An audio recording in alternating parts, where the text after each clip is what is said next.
Hi guys, welcome back to my channel. Today's video is going to be my June wrap up, and also just I hope this lighting is okay. It is quite a dark and rainy day when I'm filming this, and I do have this light, but I don't know if it's quite enough light, so I have my flashlight on me. So yeah, if you're like, oh that lighting's shit, I apologize. I just don't want like my big light on because that's extremely unflattering and no one wants to see that. But yes, anyway, this video is going to be a wrap up of what I read in June, which surprisingly, I actually think I might have read the most amount of books in June out of any month, which I was not expecting because, as you guys know, I was away for around 2 weeks of June and I didn't really think I'd get a lot of reading done. And I didn't really get that much reading done when I was away. However, when I came back, a lot of books came out and that's where the majority of my reading has been. But surprisingly, yes, I've read 11 books in June, which may not sound like a lot, but I feel like compared to the rest of the year, that's been pretty good for me, and I've really loved a lot of the books I read in the lower half of June especially. They were fantastic, so without further ado, let's get into it.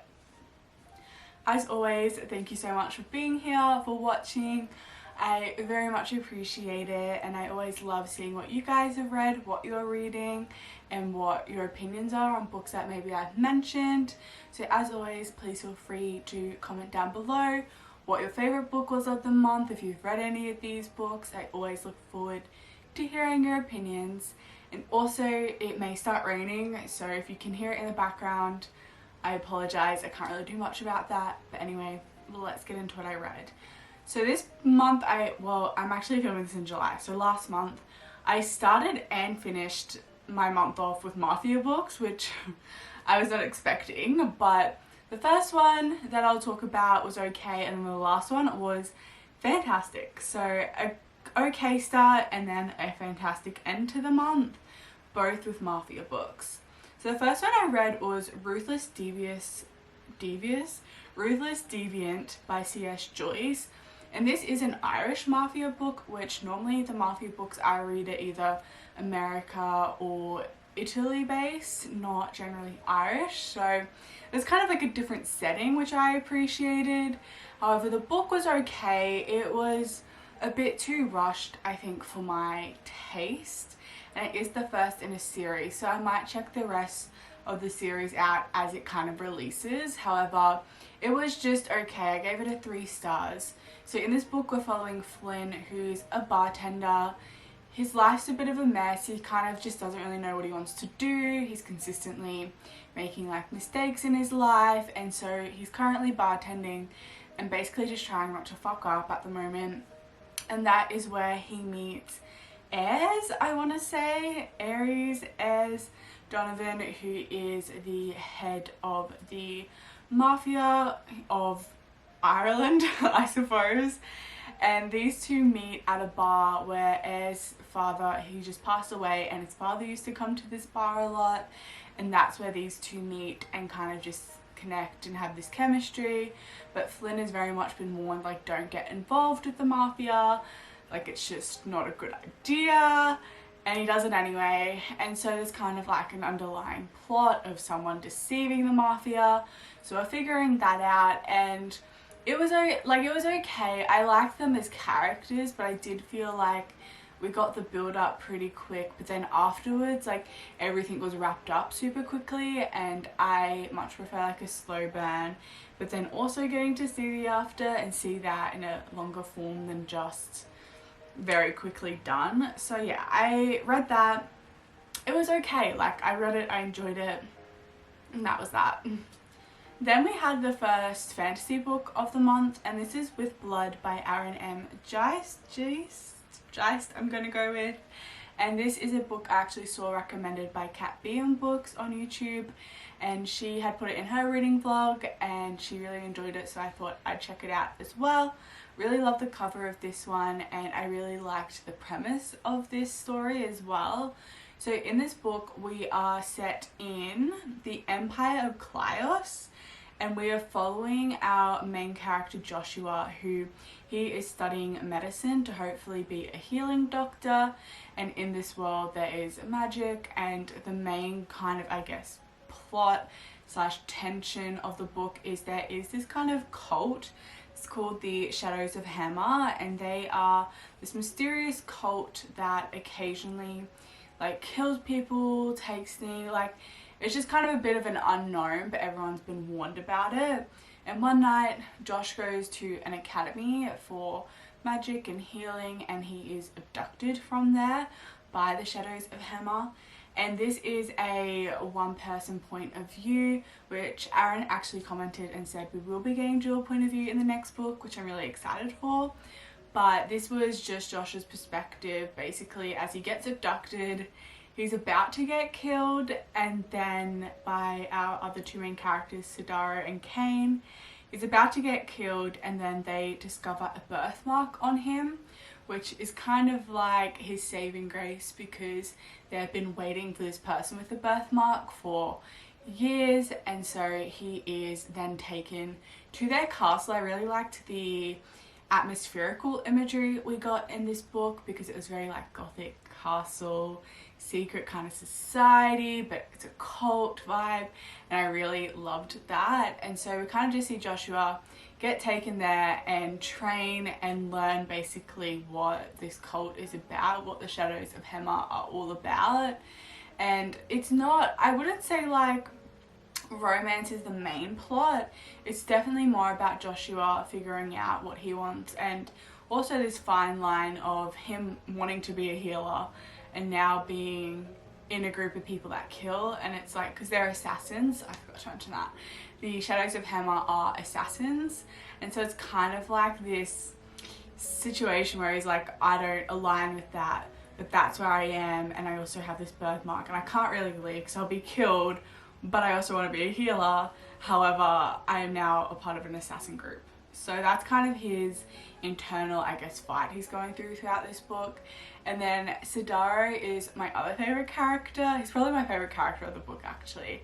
He is kind of just like this psycho assassin we meet, and I'm sure in his head he's thinking there's a lot of trauma there, and I'm sure there's a lot more underlying, and I'm looking forward to seeing his point of view, because I really like him. He's quite sarcastic, very bantery, and he was definitely the star of the book for me. And him and Josh kind of have feelings, but Sidara and Kane, who is the leader, him and Sidara are in a relationship. So by the end of this book, Josh ends up having feelings for both of them, and it's kind of a slightly polyamorous relationship, but not really, like it's not established yet. And I just overall enjoyed it. I love the assassin kind of trope. I liked the cult trope. I really liked the world and the other characters that we also got to meet, because there's about, I can't remember how many, but I can think of like 4 other main characters besides the 3 I mentioned that also live there, that I'm really intrigued to see in the next book as well. So that was With Blood. I gave it 4 stars. I really enjoyed it. Then I read Love, Hate and Clickbait by Liz Bowery, and I also really enjoyed this book. This is a bit of a different setting than I'm used to. It's a contemporary book, and we're following our 2 main characters, Tom and Clay, who are both working on a Senate campaign. Like I said when actually I think that clip got deleted, so maybe you didn't see that, but I find like the Senate and all of that a bit confusing, because it's American based obviously, and in Australia it's a bit different.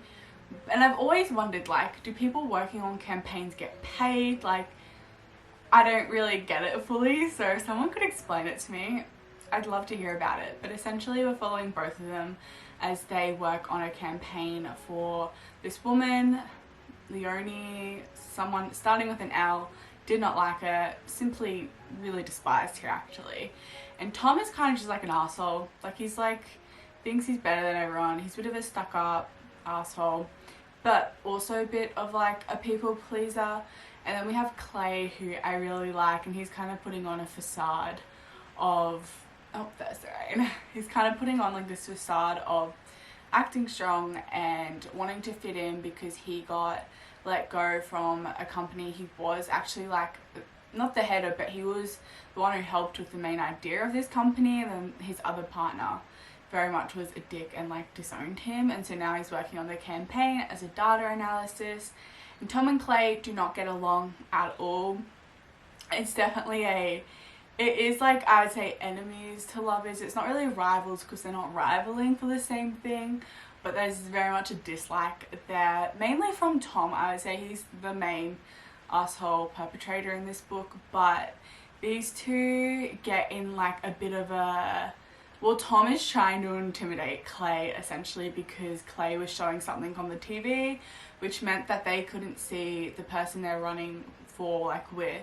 She made a like slightly homophobic comment and it's blown up obviously, and then she uses Tom and Clay because someone videotaped them and uses that footage to make it look like they are boyfriends, and she's a hashtag ally even though she's a hashtag bitch, but anyway.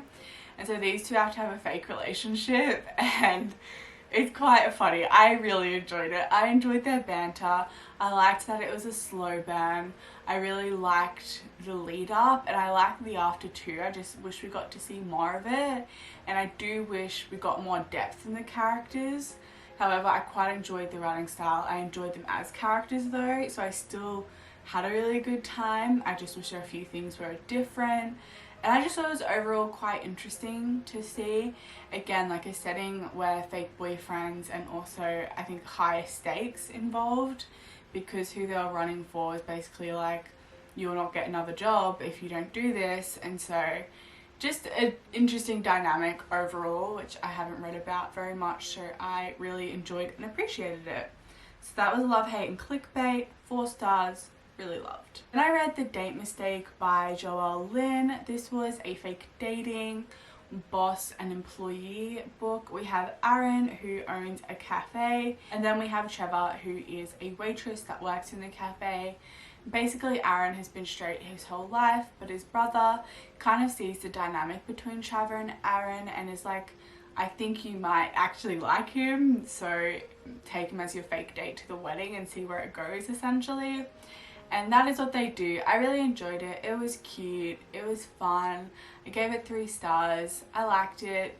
And yeah, it's a good little fake dating book. Nothing like outstanding, but I did really like it. And then I read Prince and Bodyguard by Tavia Lark, which is book 4 in her Perilous Court series. However, it is a spin-off of the first 3 books. So the first 3 books I've read, I've spoken about on this channel, and then we have now switched over to the other 3 princes in a different part of the country. And I really liked this one. So we're following our 2 characters, Varna, who he was, I mean, traded is the right word. It's not, he's not said to be traded, but basically he's sold to, he is from a different court, a different area of the country, and then he is sold to the Jaskorian court where they adopt him as a son. It is classified as like adopting, but I'm like, he was basically sold from his homeland. And before he goes, he has to find a, I can't remember if it's a soul or a blood guard, but basically someone who shares their pain. Like the pain is half, so if the prince is in pain, their soul or blood guard knows and can go and help. And so he basically has to have a tournament to find this, and that is where we meet our other main character, is Daramir, and he wins and he goes with Varna. So we kind of see Varna and Daramir from when they're 14, so when they're quite young when he's traded, and then we see them when they're older and he's now been in the Jaskorian court for a period of time. And these 2 are very close, and I really liked the connection and the bond between them and just the understanding and love they both had for each other in a friendship way, but then also as that kind of worked its way into a romantic relationship. I thought it flowed really well and I really enjoyed them together. And then also I really love the world building and the settings that Tavia Lark does, especially in this series, because we've gotten to see the different court systems, and we've gotten to see, because the Jaskorian court I would have mentioned in the other ones, this is where the dragons are and the dragon riders are, and it's really interesting and I really love the world a lot. I do think you would have had to read the other books because we do have cameos of other characters that play into the plot in this book that we've met in the previous books. So So I do think it would be helpful if you have read the other books, because then you kind of know what has happened, who these characters are, and I guess just the rest of the plot that plays out. And I really liked the underlying plot. We got to see the setup, and then we got to see the outcome, and I'm sure the end outcome of this book will also be in the next book, because we got to see a bit of that setup as well. So in this book we got to see the other two brothers as well, because basically the Draskorian court, the king and queen, they only have one biological son, which is a menace, and I can't wait for his book. It's going to be so much fun. And then two adopted sons. So we have Merrick, and I forget the biological son's name. His book I'm really looking forward to, but basically we have Merrick, who is going to be a kind of, oh, what's the word? It's not coming to me. Oh my god. It's not a forced, an arranged marriage, because Varna was meant to be the one getting married. Instead, him and Daramir end up together. However, the next book, Merrick's book, is going to be an arranged marriage trope. And then the last book is going to be the biological son. Like I said, it's an absolute menace, but I'm really looking forward to his books. I think he gets kidnapped. So yes, this whole world is just a great time. I like it. It's deep. It's got good world building. The characters are all interesting and quite different. And I just love the dragon aspect, the magic aspect, all these different fantasy elements work so well in this series. And Tavia is a really good writer. So yes, love that. I gave it a 4 stars. So far, I think my favourite book is still book 3. No, book 2. Book 2 is still my favourite book out of the series so far. But I have really enjoyed every book in the series though. And then we had Regretting You by T Ashleigh, which I loved this book. This is the 3rd book in the Lionheart Academy series, which I've read all the other 2 books in this series as well and spoken about them before. And this was the book I was most looking forward to, and it did not disappoint me. We are following Greg and Tyler in this story, and again, this is another book that I do think you'd have to have read the other 2 books, and I do think it would really help if you've read the other 2 books, because one thing I loved about this book was the timeline. We have gotten to see the timeline of behind the scenes and perspectives of the other 2 books, and the thoughts and feelings of our 2 main characters about the other 2 books and their timelines as well. So I would really recommend checking the other 2 books out as well. But essentially this is a academy, Lionheart's Academy, and we're following a group of friends in this series who have each had different kind of love interests and stories. And Greg, we have seen him from the 1st book and we've seen him in the 2nd book. And it's just kind of been, we've only seen how the others perceive Greg and what's going on in his life, because Greg kind of goes through a lot and we see the aftermath and we see the effects of that, but we don't see it from Greg's point of view. And so you kind of can get the feeling that he's just being mean or an asshole in the other 2 books. But then from his perspective, it's so different, and you kind of have a lot of sympathy and empathy for what he's going through and why he's making these decisions. And so essentially we follow Greg and Tyler. Greg, his mum passes away, which we know from the other 2 books, and this is kind of a big shift in his life. So him and Tyler meet when Tyler's dad sends him to this academy because he's just a shit parent, essentially just an asshole. And these 2 meet and become really good friends. So we see them from ages, I think 9, 10 and then 13, and that's when we see their friendship and how their feelings kind of formed when they were younger. And then the big shift happens when Greg's mum passes away, and he very much isolates himself and pushes away the people he cares for the most, aka Tyler, because he doesn't want to have to go through that kind of grief and pain again. And so then he just does something that's kind of just breaks Tyler's heart essentially, and then they don't speak to each other for years until they're 18. And so like I said, we've seen Greg in the other books, and we've also seen Tyler in the other books and what they've been doing in these years, and we see there's animosity between them in the other books, and we don't really know why. And so in this book we see where the animosity comes from, and then Tyler and Greg get partnered together for a lab project. And even though they both, well, mainly Tyler doesn't want to get hurt again, and so there's that dislike of each other. However, they do end up hooking up again, but it's not really like in a we're dating way, it's just in a more hate sex way. And so they kind of do that for a while, and then Greg just kind of just deconstructs his life, and it all just piles on and comes at him at once, and he kind of has to make the decision to either accept the help and move on to better his life, or just keep on this deconstructive path. And that is where a lot of the tension points from the other books we see are the catalyst in tension points for Greg and Tyler. And then we do see them get their happy ending, obviously, and see them in college, and it was just really good. I really liked this book because it had the depth I've wanted from the other two books that I found them lacking a bit, and it just had that depth there. It had the really good and strong characters. I really enjoyed the overall story. Like I said, loved the timeline and seeing Greg's perspective and Tyler's perspective on different things we've already seen.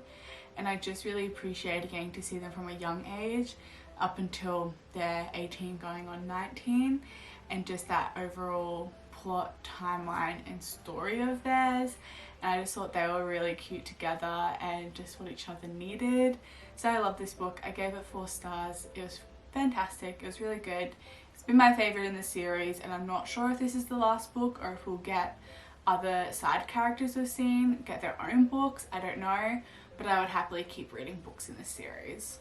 I read the second book in the Black Diamond series. This is Wounded by Ashley James, and I really enjoyed this book as well. I feel like this Black Diamond series, it's good, but because we kind of know what it is, I feel like the start of the book so far have been a bit more rushed in just getting the characters there than like explaining the what it is. It's explained pretty quickly, but I think that's just because we are assumed to know what it is based off what the series is. So the start of these books are always pretty quick, and then we get our characters on the island, and that's kind of the main aspect of the book. But I did really enjoy this book. We're following Caspian, who is a part of a band, and he's got a lot of trauma. He's had quite a shit childhood and life and upbringing, and he has turned to drugs. So this book does deal with a lot of drug use, so I would implore you to just read the trigger warnings for this book. Like, don't read it if it's going to upset you, because there is mentions and usage of drugs and a drug overdose as well in this book. And so we're following him as him using leads to someone overdosing, and he gets sent to the rehab side of the Black Diamond retreat.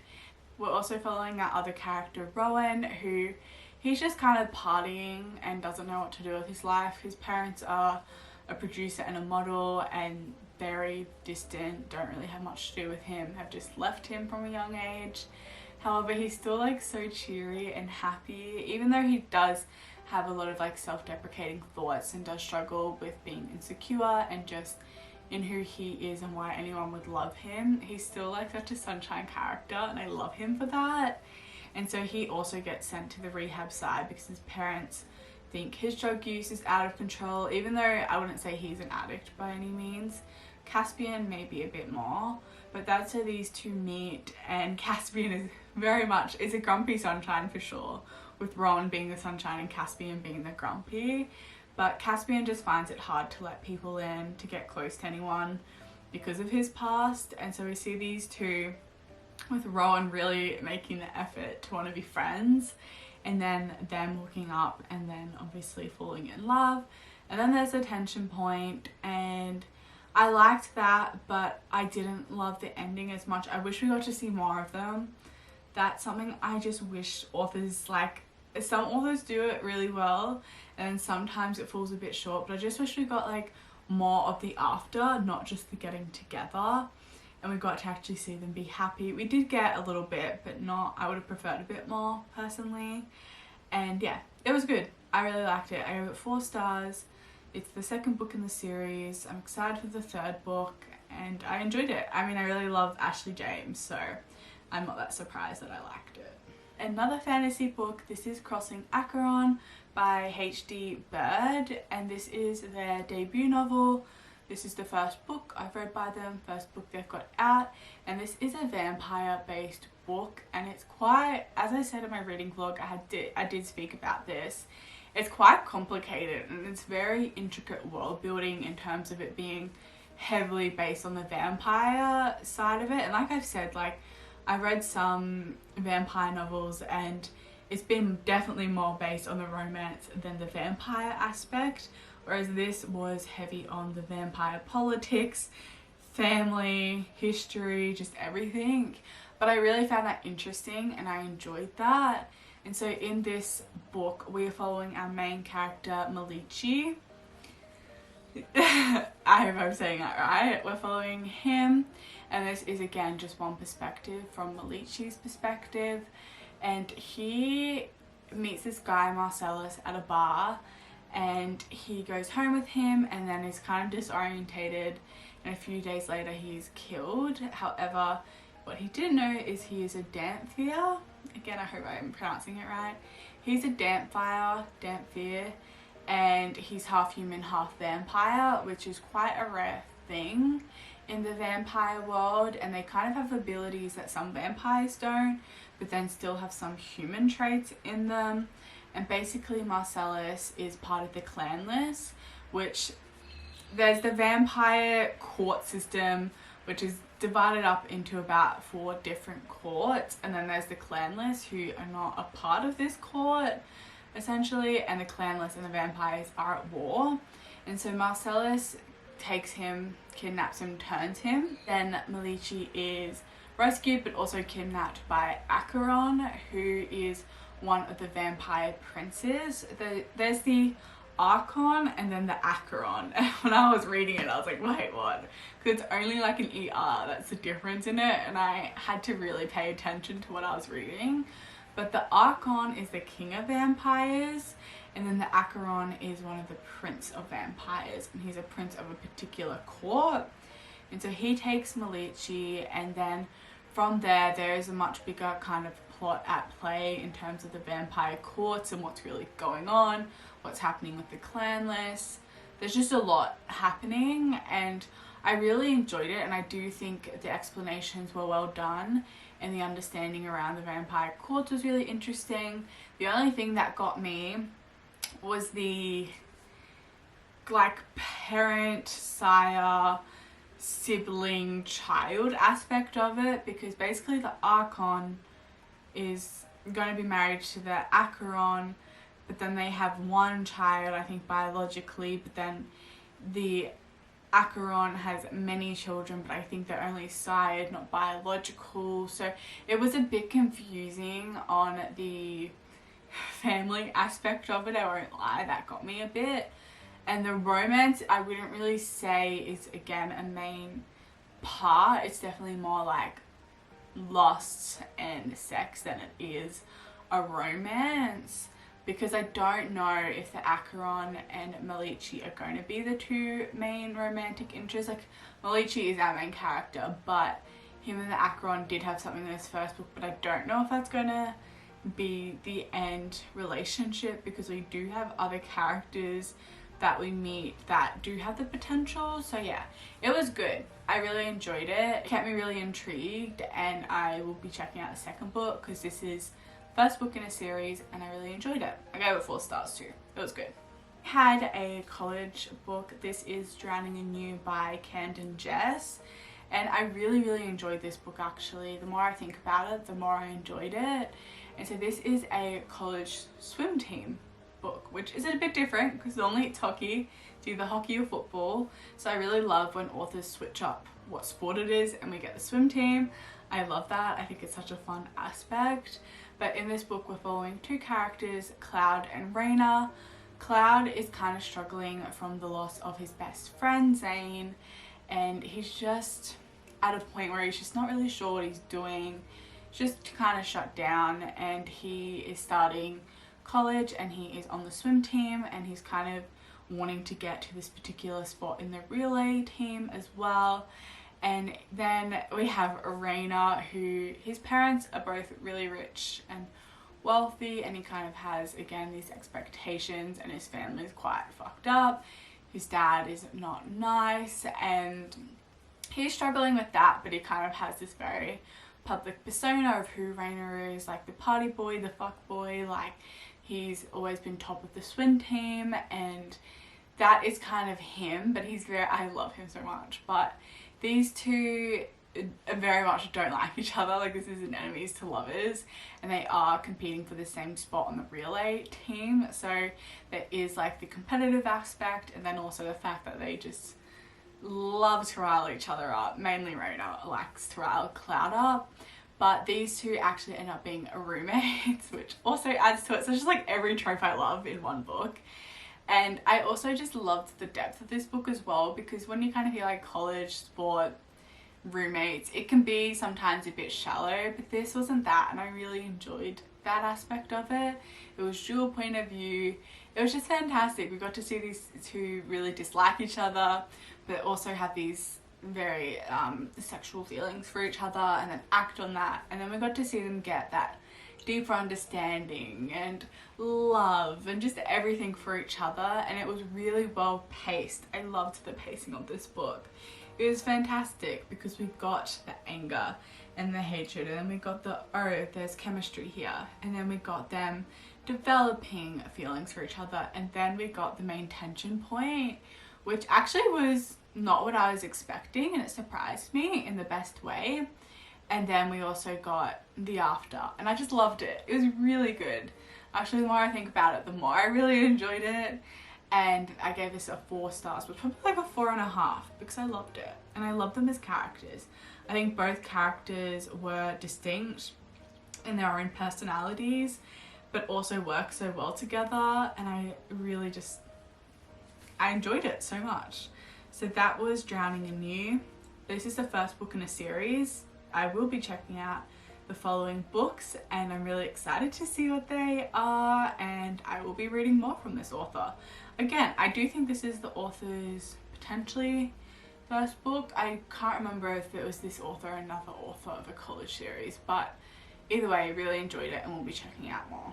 And then we had Echo by Chani, Lynne, Feener. If you guys have been here a while, you know I love Chani. She's one of my favorite authors. She just writes really fantastic books, like consistently fantastic books. And they're all sci-fi, they're all fantasy, and she just does such a good job with characters, and also such a good, she is someone who I absolutely applaud for doing fantastic development and build-ups. Like, she knows how to build something up, but then also knows how to do the after of it so well, and it's just one of the things I love about her. I love her writing. I just love everything she does. I love that woman, basically. And this is Echo. So this is kind of, it's, I wouldn't say it's intertwined, but the book Between the Devil and the Sea, I read, it's the last thing I've read by her, and it's her first darker, she's done dark books, but it was her first like dark book. And it was too dark for me, which I did say, and it's the first book of hers I've given a 3 stars. Like, I think some people, I know a lot of people would enjoy it, but it was a bit too much for me.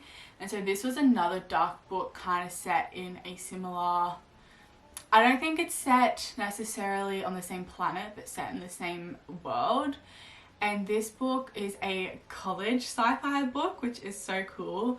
And this was also a dark one, and Chani's really good at making sure all the triggers that could potentially trigger you are listed, and she makes note that this is fiction, she doesn't stand for this. Like, if you see someone in a relationship like this, help them, essentially. So she always does a really good job with letting you know what's to be expected. And so I kind of went into this a bit scared. I was like, oh, I hope it's not another one that's too dark for me personally, but I also really want to read it. So I was like, I'll just give it a go, see how I like it. And I loved this book. It was so good. It was so good.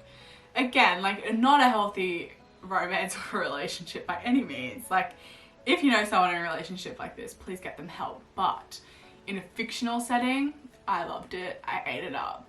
So we're following our 2 main characters, Rabbit and Bakiel. god. I love when authors have these really cool names, and I feel so bad because I know I'm butchering these names. But Bakule, so Rabbit, he has again a lot of trauma. His mum is a famous musician and she's a piece of shit. I hate her. She's awful. And then he has very much, from when he was born, been told and has had to be a music prodigy of the same instrument.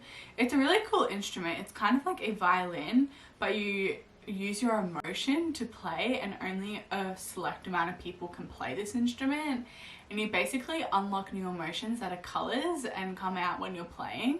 It's a pretty cool concept, but he's basically been forced since he was young to have to play this and to be a music prodigy. He's not allowed to have friends. He like literally can't do anything. And so he does have one friend though, which I'm super excited for his book because that will be next. And he is basically set up by his mum to be like basically arranged marriage to this girl, this other really famous guy. And on this date we meet our other main character, Bakule, who actually, he is the head of the Mafia, so it's like Mafia college, but he's head of the Brumal Devils of Vitality Mafia on this planet. And he sees Rabbit playing once and he's like, gotta have him. He's gonna be mine, essentially. Like I said, this is definitely an obsessive based romance book. Like, it's not a light hee hee ha ha cute romance. It's a I'm obsessed, you're mine, no one else can have you romance. And he has been planning to get Rabbit for about a year, and he kind of intercepts this date that Rabbit has, and he kind of gets his attention by running into him in the cafeteria, and then Rabbit having to buy him dinner. And I just loved it. Like, then again, like the plot plays out because Bakule, his dad, ends up passing away, so he then becomes the head of the Mafia, and it's kind of like unraveling Rabbit's trauma around a particular event that is causing him panic attacks when he's going to play, and just these two very much having a, yeah, toxic but also really fun to read romance. We see them kind of come together, and we get to see Rabbit's development and him stand up for himself and up to his mum and go after what he wants in life, and that ends up being Bakule, and Bakule ends up having to take over the Mafia. And these two, we get to see the development. I really loved that. And this book, while it was dark, it had the element of choice in it that I feel like the other book didn't. There was this particular scene in the other book that I just couldn't get past, whereas this book, the choice was still always there. And I did really appreciate that. It was like teetering on the line of like, I could have not liked, but then it didn't ever cross that line. And so if you are a bit nervous about dark books, this is one that I read and really enjoyed, and I can struggle with darker books. So yeah, just if you are worried about that, read all the triggers, make sure you make the right choice for you. But I love this book. I thought these two by the end were so cute. Like, I know, like realistically, you know, like I wouldn't be rooting for that kind of relationship, but then in this fictional world and with these two, I did love them in the end together so much and thought they were very cute. And then we also got to meet other characters who are going to be the next book, which again, I'm so excited for that book. Loved this book. It's a 4.5. I really enjoyed it, and thinking back on it, I'd probably give it a 5 actually, just because of how much I enjoyed it. So another one. I also love the cover. Chani always has beautiful covers. Another one by Miss Chani Lynn Feener that I loved. Then we ended the month on my favourite book, which is Say I Do by Brea, Alepou and Skylar Snow, which is book 3 in the Vitale Brothers Mafia series. And I was expecting to like this book, but I loved, like obsessed with this book. This was technically my first 5-star book of the month. Like I said, the other two that I spoke about, they're like 4.5, and Echo being potentially 5 stars. I did only actually rate them like the 4.5. But this book was fantastic. Like, I loved it. It's everything I wanted from the series. and more. So the first book I really enjoyed. The second book I was a bit disappointed in and didn't love as much. And then this book, oh, I loved it. It was so good. So again, you have got to read the other books in the series to know who our characters are. But Benito, he is the oldest brother, which this book shocked me because I thought there were only 3 brothers, and it turns out there's actually 4, and one of them, Gianpaolo, 4th brother, who's actually twins with Giancarlo. God, I sound so stupid saying that, but that's their names. I'm just doing a really awful job with pronouncing them. But he's actually undercover for the FBI. So we haven't, I don't think, and then I was like, wait, have we met him? And I just wasn't paying attention. But I don't think we have. So there's actually 4 brothers, which is like unheard of in Mafia books. Normally there's always 3. That's the general number. And so when I was like, oh my god, we're getting a 4th book, we're actually getting 5 books because there's 2 more coming out. And I was like, I love this. This is making me so happy. But anyway, essentially we have Benito, who is the oldest brother, and he is the head. He's taken over the Mafia in New York, and his dad is kind of running the one in Italy.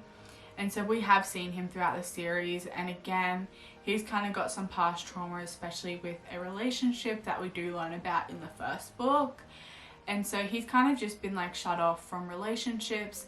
He normally only goes for women and like a particular type, and that's it. Like he just wants to work, have like his little housewife and be done, which I was like, okay, but I get it because of what happened. And so he agrees to this arranged marriage his dad has made between the Yakuza, because they are wanting, which is the Japanese Mafia, who are wanting to kind of set up businesses and stuff in New York, and they want to have this beneficial relationship. And so he thinks he's agreeing to marry the daughter of the Yakuza. And then on late notice, he actually doesn't get filled in until he's there. But Harlow, who is the son of the Yakuza, he actually is the one who ends up marrying Benito, because his sister, who was meant to marry him, ended up falling in love with this guy and getting pregnant. And so his dad is like, well, you can't marry Benito now because you've literally gotten pregnant. And so Harlow instead gets offered in her place, and Harlow is an absolute, I love him. He is, again, another menace, but in the best possible way. And he also has like obviously like a lot of trauma and a lot of shit that he has to deal with, especially being the youngest of the siblings. He's a twin with a daughter, but he has always gotten the shit end because his other brothers are by the woman his dad is married to, and him and his sister are not. And so there's always been kind of that imbalance between the family, and his dad just being not nice at all. He was, yeah. There's another kind of aspect of this that made me so mad. But Harlow and Benito end up getting married and just hate each other. Like they just literally make each other's lives so awful. And again, please read the trigger warnings to this book. This is another one where if you could be easily triggered. I wasn't personally, but you could be, so please read the trigger warnings. But yeah, these two just do everything to fucking hurt each other and to just make each other's lives miserable, but in a fun way. Like I know that kind of sounds fucked up to say, but they do it in a way that is like to each other's match and level. Like this couldn't happen for someone else with Benito, same with Harlow. Like they're the same level of crazy that it works. And I just loved it. Like I cannot tell you how much I love this book. Well, I clearly can because I won't stop talking about it. But it was fantastic. And then we kind of, again, we get to see the plot. We get introduced to the other brother. We see these other characters come into play, and past characters from Harlow especially, which makes me so upset at this one character and his dad for why he's involved with this one character. But essentially that is one of the main tension points because there is kind of rivalry happening in the New York different mafia gangs essentially. And we see these two, we just see Harlow and Benito, end up like hating each other, but then also again having that chemistry, but then Benito not wanting to give in to the softness that Harlow does have to offer because of his past, and then Harlow finally giving in to Benito, and then it's just so perfect. I loved it. It's everything I've wanted from one of these books and more. And again, this one had a good length. It's like 450 pages, and so I feel like the development was there because there was a lot of smart. However, I feel like the development of them as characters and their relationships as well as the plot was all really well even throughout the book. It wasn't too much smart and not enough of that. I feel like it was all perfectly put in the direct spots it needed to be. My camera just cut off because I've been speaking for too long. But yes, anyway, I just thought it was really well done. It's my favourite book out of the series so far. I just love Harlow as a character so much. He is my favourite character. Like, he is just crazy to the best degree, and I love him so much. And same with Benito. I really liked him, and I really just loved their dynamic. I think it's the most fun, the one with the most depth, and then also just like the sweetest in a way. Like, these two are really good at making it smutty, but then also making it really sweet and having like tender moments and intimate moments that aren't sexual. And I love that. You guys know I love that. And so yeah, I just thought it was perfect. I can't wait for the next book. It comes out next year, so I've got to wait a while. But I love this book and I will be rereading it. Like I said, 5 stars. Such a great end to the month. I want to reread it already. It was fantastic. If you couldn't tell, my favourite book of the month was definitely Say I Do by Brea and Skylar, and then also Echo by Chani, Lynne, Feener. So those were my 2 favourite books of the month, and I read them within a matter of days because I loved them both a lot. And yeah, those are all the books I read in June. As always, thank you so much for being here, for watching. Let me know what you guys read in June. Let me know if you've read any of these books, and let me know what your favourite book of the month was. I would love to know. And thank you so much for being here. Thank you for watching, and I'll see you guys next time. Bye!